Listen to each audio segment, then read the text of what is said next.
എല്ലാവർക്കും നമസ്കാരം. എൻ്റെ പുതിയ വീഡിയോയിലേക്ക് എല്ലാവർക്കും സ്വാഗതം. അപ്പം ഇന്നത്തെ വീഡിയോയുടെ സബ്ജക്റ്റ് എന്താണെന്ന് വെച്ച് കഴിഞ്ഞാൽ മുല്ലപ്പെരിയാർ പൊട്ടുമോ. നമ്മളെല്ലാ മഴക്കാലത്ത് സ്ഥിരമായിട്ട് കേൾക്കുന്ന ഒരു സംഭവമാണ് മുല്ലപ്പെരിയാർ പൊട്ടുമോ. ശരിക്കും നിങ്ങൾ പറ, മുല്ലപ്പെരിയാർ പൊട്ടുമോ? നമ്മളിപ്പോൾ മുല്ലപ്പെരിയാറിനെ പറ്റി ഒരു എന്തെങ്കിലും പറഞ്ഞു കഴിഞ്ഞാൽ, മുല്ലപ്പെരിയാറിനെ പറ്റി എന്തെങ്കിലും നമ്മൾ വീഡിയോയോ നമ്മൾ സംസാരിച്ചു കഴിഞ്ഞാൽ അത് ഉടനെ പൊട്ടും എന്ന് പറയണം എന്നുള്ള രീതിയിലേക്ക് കാര്യങ്ങൾ എത്തിയിരിക്കുകയാണ്. പക്ഷേ ഞാൻ പറയാൻ പോകുന്നത് നേരെ തിരിച്ചാണ്. മുല്ലപ്പെരിയാർ പൊട്ടേണ്ടതാണെന്നുണ്ടെങ്കിൽ എന്നേ പൊട്ടിയാനെ. ഇത് പഴയ ഡാം 123 എത്ര വർഷം പഴക്കമുള്ള ഡാം, അങ്ങനെ ഇങ്ങനെ അതൊക്കെ പറയും. ഞാൻ പറയട്ടെ, എല്ലാ ഡാമും ലോകത്തുള്ള ഏത് ഡാമും പൊട്ടലിൻ്റെ ഭീഷണിയിലുള്ള ഡാമുകൾ തന്നെയാണ്. ഒരു ഡാമും പൊട്ടാതിരിക്കത്തൊന്നുമില്ല. അതിൻ്റെ ഒരു സമയം വന്നു കഴിഞ്ഞാൽ, അല്ലെങ്കിൽ ഒരു ഭൂകമ്പം ഉണ്ടായാലോ, അല്ലെങ്കിൽ അതേപോലുള്ള കാര്യങ്ങളൊക്കെ ഉണ്ടായിക്കഴിഞ്ഞാൽ, എന്തെങ്കിലുമൊക്കെ ഉണ്ടായിക്കഴിഞ്ഞാൽ പൊട്ടും. ലോകത്തുള്ള ഏത് ഡാമായാലും പൊട്ടും. പിന്നെ മുല്ലപ്പെരിയാറിൻ്റെ കാര്യം പറയാം. അപ്പോൾ അത് ആദ്യമായിട്ട് പറയുന്നത്, ഇത് എത്ര വർഷം 128 വർഷം പഴക്കമുള്ള ഡാമാണ്. ശരി, സമ്മതിച്ചു, 128 വർഷം പഴക്കമുള്ള ഡാം തന്നെയാണ്. പക്ഷേ ഈ പറയുന്ന പോലെ ഈ തമിഴ്നാടിന് എന്തോ രാഷ്ട്രീയമുണ്ട്, തമിഴ്നാട് ഈ ഡാം പൊട്ടണം ആഗ്രഹിക്കുന്നുണ്ട് എന്നൊക്കെയാണ് പറയുന്നത്. ഞാൻ ചോദിക്കട്ടെ, ഈ തമിഴ്നാട്ടിലെ 5 ജില്ലകൾ ഈ ഡാമിൽ നിന്ന് വരുന്ന വെള്ളത്തിൽ നിന്നാണ് കൃഷി ഉപയോഗത്തിനും മറ്റും ഉപയോഗിക്കുന്നത്.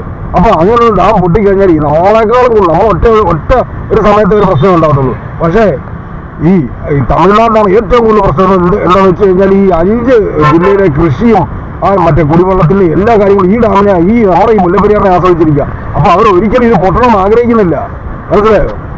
പിന്നെ നമ്മുടെ ഈ ശ്രീധരനെ പോലുള്ള ഒരുപാട് പേര് പറഞ്ഞിട്ടുണ്ട്, ഈ ഡാം പുതിയൊരു ഡാം കിട്ടുക എന്ന് പറഞ്ഞാൽ അത് പ്രാക്ടിക്കലായിട്ട് ഒരു നല്ല ചോയ്സ് അല്ല. കാര്യം എന്താണെന്ന് വെച്ച് കഴിഞ്ഞാൽ, ഇത് ഒരു പുതിയ ഡാം ഉണ്ടാകുമ്പോൾ അതിൻ്റെ പ്രവർത്തനങ്ങൾ, നിർമ്മാണ പ്രവർത്തനങ്ങൾ, ഡ്രില്ലിങ്ങും കാര്യങ്ങളും എല്ലാം വരുമ്പോൾ, അപ്പോൾ ഈ പുതിയ ഡാമിൻ്റെ നിർമ്മാണ പ്രവർത്തനങ്ങളും കാര്യങ്ങളും എല്ലാം വരുമ്പോൾ അതിലുള്ള മറ്റേ ഡ്രില്ലിങ്, പൈലിങ്, അതേപോലത്തെ ഒരുപാട് സംഭവങ്ങൾ വരുമ്പോൾ അതാണ് ഇത് ബലക്ഷയം ഉണ്ടാകാനുള്ള ഏറ്റവും വലിയ കാരണമാകാനുള്ള സാധ്യതയുണ്ട്. ഞാൻ എൻ്റെ നിഗമനത്തിൽ, ശ്രീധരൻ പറഞ്ഞതെന്ന് എൻ്റെ ഒരു നിഗമനത്തിൽ പറയുന്നതാണ്.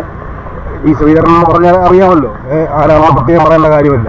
അപ്പോൾ ഈ ഡാം പൊട്ടും എന്ന് എനിക്ക് തോന്നുന്നില്ല പേഴ്സണലായിട്ട്. കാര്യം എന്ന് വെച്ച് കഴിഞ്ഞാൽ, പ്രധാനപ്പെട്ട ഒരു കാര്യം ഇതിൻ്റെ നിർമ്മാണം തന്നെ. ഇത് നിർമ്മിച്ചിരിക്കുന്നത് സിമെന്റിലല്ല,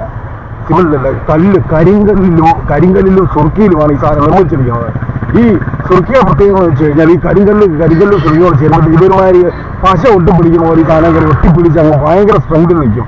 അപ്പോൾ ഈ ഒരു 10,000 പാറ കഷ്ണങ്ങൾ കൊണ്ടാണ് ഉണ്ടാക്കുന്നതെങ്കിൽ ഈ സുർക്കി കയറി പിടിച്ചു കഴിഞ്ഞാൽ ഇതെല്ലാം ഒറ്റ ഒരു കഷ്ണം പോലെ അത്രയ്ക്ക് സ്ട്രോങ് ആയിട്ടായിരിക്കും. ഒറ്റ ഒരു പാറ കഷ്ണം പോലെ അത്രയ്ക്ക് സ്ട്രോങ് ആയിട്ടായിരിക്കുന്നത്.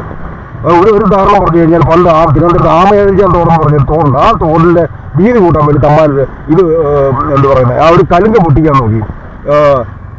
അപ്പോൾ ചുറ്റുമുള്ള കോൺക്രീറ്റ് സ്ട്രക്ചറുകളെല്ലാം ഈ സാധനം വെച്ച് ഡൈനാമൈറ്റ് വെച്ച് അടിച്ചും മറ്റേ ഒരു ഡ്രില്ലിങ് പോലത്തെ സാധനം ഉണ്ടല്ലോ, ഇങ്ങനെ മനുഷ്യർ പിടിച്ചിട്ട് ഇങ്ങനെ പൊട്ടുന്ന സാധനം, കിടകിടകിടകിടാന്ന് അടിക്കുന്ന സാധനം. അപ്പോൾ ഡ്രില്ലർ വെച്ചും എല്ലാം പൊട്ടിച്ചിട്ട് ഈ കോൺക്രീറ്റിൻ്റെ സാധനങ്ങളെല്ലാം ഈസി ആയിട്ട് പോയി. പക്ഷേ ഈ സാധനം ഉണ്ടല്ലോ, ഈ സാധനം എന്തൊക്കെ ചെയ്തിട്ടും, ഈ ഡൈനാമൈറ്റ് വെച്ച് അടിച്ചിട്ടും, ഈ ഡ്രില്ലർ വെച്ച് അടിച്ചിട്ടും, കൂടം വെച്ച് അടിച്ചിട്ടും, എല്ലോ ചെയ്ത് അങ്ങോട്ട് പോയി പശ ഒട്ടിപ്പിടിക്കുന്ന പോലെ ഒട്ടിപ്പിടിച്ചിരിക്കുക ഈ സാധനം. മനസ്സിലായി? അപ്പൊ അത്രയ്ക്കും സ്ട്രെങ്ത് ഉള്ള സാധനം ഈ സുർക്കി എന്ന് പറയാം. അപ്പൊ ഈ എല്ലാവരും പറയും, അയ്യോ അത് പഴയ സുർക്കിയിലാണ് ഉണ്ടാക്കിയിരിക്കുന്നത്. ശരിക്കും പറഞ്ഞാൽ എൻ്റെ ഒരു കോൺഫിഡൻസ് എന്ന് പറഞ്ഞു കഴിഞ്ഞാൽ അത് സുർക്കിയിലാണ് ഉണ്ടാക്കിയിരിക്കുന്നത്. അതുകൊണ്ടാണ് എൻ്റെ ഒരു കോൺഫിഡൻസ്.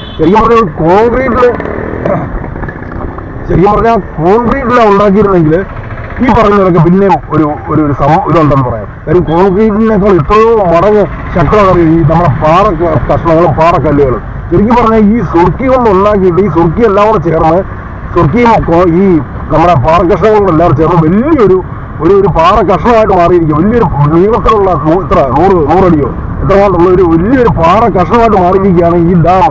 അപ്പൊ അങ്ങനത്തെ അത്രയും സ്ട്രെങ്ത് ഉള്ള ഒരു സ്ട്രക്ചറാണ് എനിക്ക് തോന്നുന്നത്. പിന്നെ ഈ പറയുന്ന പോലെ, ഞാൻ നേരത്തെ പറഞ്ഞ പോലെ, ഈ ഡാമിനെ കൊണ്ട് നമ്മളെക്കാളും ഏറ്റവും കൂടുതൽ ആവശ്യം ഈ തമിഴ്നാടുകാർക്ക്. കാര്യം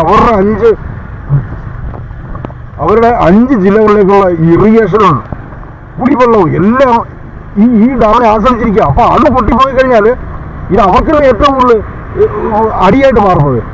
നമ്മുടെ പറഞ്ഞാൽ ചിലപ്പോൾ ഒറ്റയടിക്ക് ചിലപ്പോൾ കുറേ നാശനഷ്ടങ്ങൾ ഉണ്ടാവും, പിന്നെ അത് നമുക്ക് നേരത്തെ എടുക്കാം. പക്ഷെ ഇവരുടെ പറഞ്ഞാൽ ഇതോടെ പൊട്ടിക്കഴിഞ്ഞാൽ കാലങ്ങളായിട്ടും ഇവർക്ക് അത് ഭയങ്കര നഷ്ടമായിരിക്കും. അത് മാത്രമല്ല പുതിയ ഡാം വർക്കുകൾ കെട്ടാൻ പറ്റത്തില്ല.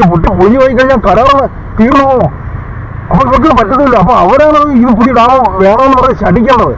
പക്ഷെ ഇതിന്റെ പിന്നിൽ എനിക്കറിയില്ല. ഇത് എല്ലാ വർഷവും ഈ എന്ത് പറയുന്നത് ഈ മാസം ഈ സമയമാകുമ്പോൾ ഇതിനൊരു ഒരു മൂമുണ്ടാവും. ഇത് മുല്ലപ്പെരിയാർ പൊട്ടും. ഈ പൊട്ടണമെന്ന് ഭയങ്കര ആഗ്രഹം പോലാണല്ലോ. ഈ മുല്ലപ്പെരിയാർ പൊട്ടത്തില്ല. ഏത് ഡാമായാലും പൊട്ടാനുള്ള സാധ്യതയുണ്ട്. ഏതൊരാളായാലും ഇല്ല, ഒരു ഡാമും പൊട്ടത്തില്ലെന്ന് പറയാൻ പറ്റത്തില്ല. മനസ്സിലായില്ലേ? പിന്നെ അത് മാത്രമല്ല, നമ്മൾ പ്രചരിക്കുന്ന ഒരു സംഭവമുണ്ട്.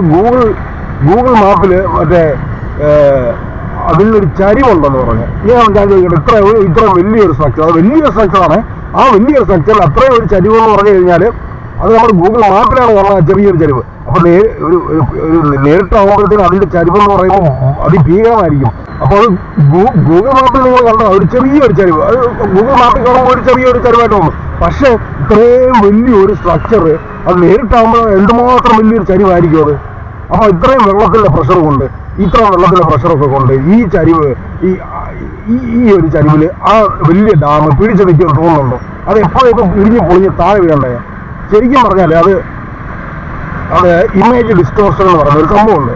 ഇപ്പം ഒരു ഉദാഹരണം പറഞ്ഞു കഴിഞ്ഞാൽ, നിങ്ങൾ ഗൂഗിൾ മാപ്പിൽ നമ്മുടെ തിരുവനന്തപുരം എയർപോർട്ടിന്റെ റൺവേ അല്ലെങ്കിൽ കൊച്ചി എയർപോർട്ടിന്റെ റൺവേ ഒക്കെ ഒന്നെടുത്ത് നോക്കണം. അത് ഒരു ശകലം പോലും വളമുണ്ടാകാൻ സാധ്യതയില്ലാത്ത അല്ലെങ്കിൽ വളമില്ലാത്തൊരു സംഭവമാണ് ഈ റൺവേ എന്ന് പറയുന്നത്. അപ്പോൾ ആ റൺവേയിൽ നിങ്ങൾ ഇമേജ് ഗൂഗിൾ മാപ്പിൽ നിന്ന് എടുത്ത് നോക്കി കഴിഞ്ഞാൽ അങ്ങോട്ടും ഇങ്ങോട്ടും നീക്കി നോക്കി കഴിഞ്ഞാൽ നിങ്ങൾക്ക് അറിയാൻ പറ്റും ഇതിനൊരു ചെറിയ ചരിവ് കാണാം.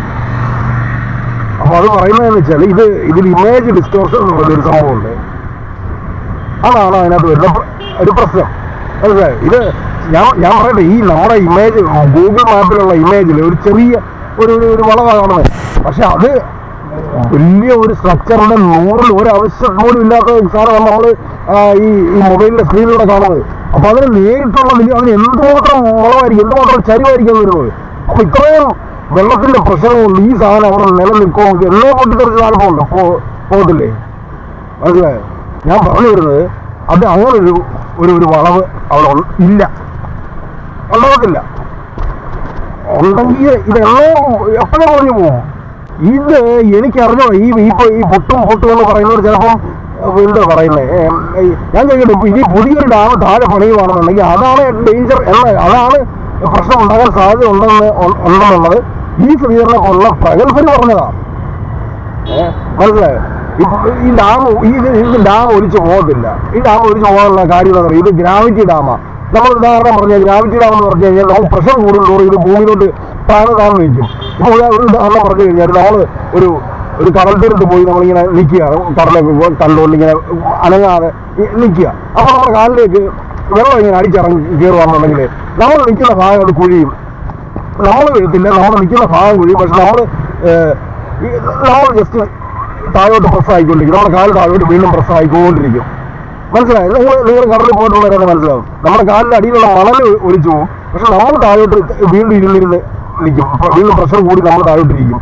അതേ ഒരു സിസ്റ്റമാണ് ഈ ഗ്രാവിറ്റി ഡാം. പ്രഷർ കൂടുന്നതോറും അടിയിലുള്ള സൈഡിലുള്ള എന്ത് പറയുന്നത്, അപ്പൊ അതേപോലുള്ള സംഭവമാണ് ഈ ഗ്രാവിറ്റി ഡാം. അപ്പൊ നമ്മള് പ്രഷർ കൂടുന്നതോറും ഇത് കൂടുതൽ വെള്ളത്തിന്റെ പ്രഷർ കൂടുന്നതോറും ആ പ്രഷറിൽ ഇതനുസരിച്ച് ഗ്രാവിറ്റിയുടെ ഫോഴ്സ് കൊണ്ട് ഇത് വീണ്ടും താഴോട്ട് ഇരിക്കുകയാണ് ചെയ്യുന്നത്, പ്രഷർ കൂടുകയാണ് ചെയ്യുന്നത്. അപ്പൊ ഒന്നുകൊണ്ട് എൻ്റെ അഭിപ്രായത്തിൽ എൻ്റെ ഇത് പേടിക്കേണ്ട ഒരു കാര്യമുണ്ട് എന്ന് എനിക്ക് തോന്നുന്നില്ല. പിന്നെ ഇപ്പോഴത്തെ ഒരു കാലഘട്ടത്തിൽ ഇത് എന്താ പറയുന്നത്, മുല്ലപ്പെരിയാർ പൊട്ടും എന്ന് പറയണമെന്നുണ്ടെങ്കിൽ എനിക്ക് പറയാൻ പറ്റത്തില്ല, ഞാൻ പറയത്തില്ല. പിന്നെ അതുപോലെ ഈ വെള്ളം മൊത്തം വന്നു കഴിഞ്ഞാൽ ഇടുക്കിയിൽ കൂടെ എന്താ പറയുന്നത്, ഇടുക്കിയിൽ കൂടെ പൊട്ടിക്കഴിഞ്ഞാൽ 5 ജില്ലകൾ മൊത്തം നശിച്ചു പോകുന്നൊക്കെ പറഞ്ഞാൽ എനിക്കറിയത്തില്ല. കാര്യം 60 കിലോമീറ്റർ ചുറ്റളവ് ഈ സംഭരിച്ച് വെച്ചിരിക്കുന്ന വെള്ളം ഈ 5 ജില്ലകളെന്ന് പറഞ്ഞാൽ എത്രയോ ആയിരക്കണക്കിന് സ്ക്വയർ കിലോമീറ്ററിലാണ് ഒഴുകി വരുന്നത്. അപ്പൊ ഇതെല്ലാം ഒഴുകി വന്നു കഴിഞ്ഞാൽ ഇത്രയും മൊത്തം നശിപ്പിക്കാൻ ഉള്ള ശേഷിയുണ്ടോ? ഈ വരുന്ന വഴിക്ക് മലയുണ്ട്, കുന്നുണ്ട്, ഇതെല്ലാം ഉണ്ട്. അപ്പൊ ഇതെല്ലാത്തിൻ്റെയും തട്ട് വേണം ഈ സാധനം വരാൻ. അപ്പോൾ ഒരു വലിയൊരു പ്രളയം ഉണ്ടാവും. എന്നല്ലാതെ ഈ പറയുന്ന പോലെ മൊത്തം നശിച്ചു പോകുന്ന സംഭവം ഉണ്ട് എന്നൊന്നും എനിക്ക് തോന്നുന്നില്ല. ഇതൊക്കെ എനിക്കറിയില്ല ഇതിന്റെ പിന്നിലൊക്കെ എന്തുവാണെന്ന് എനിക്കറിയില്ല. എൻ്റെ കാഴ്ചപ്പാടിൽ ഞാൻ മനസ്സിലാക്കിയത് ഇങ്ങനെ അപ്പൊ ഇത്രയുള്ള മുല്ലപ്പെരിയാറിനെ പറ്റി പറയാം. ഓക്കെ, അപ്പൊ അടുത്ത വീഡിയോ കാണാം.